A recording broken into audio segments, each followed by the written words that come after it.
running around in circles for so long. I never really understood what I did wrong. Was trying hard to find a place where I belong. I lived an empty life, but had to carry on. I guess I really was giving up on love, and I tried to block those feelings off. Said I do in the middle of seconds, then it all came back when I thought that everything was lost. On a cold November night, when I met my Mrs. Right, made my feelings come to life again.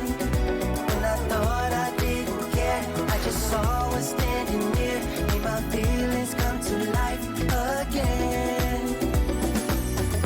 Now I wake up every morning next to her. I gotta pinch myself to prove that she's my girl. There's no place I'd rather be here in this world. Cause I have no doubt, and I know she is the one. I guess I really was giving up on love, and I tried to block those feelings off.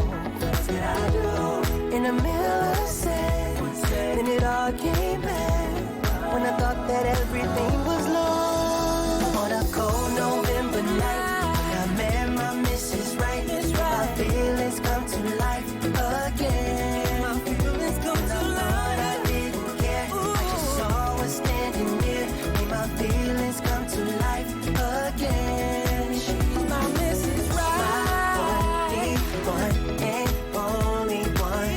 My one and only one. My one and only one.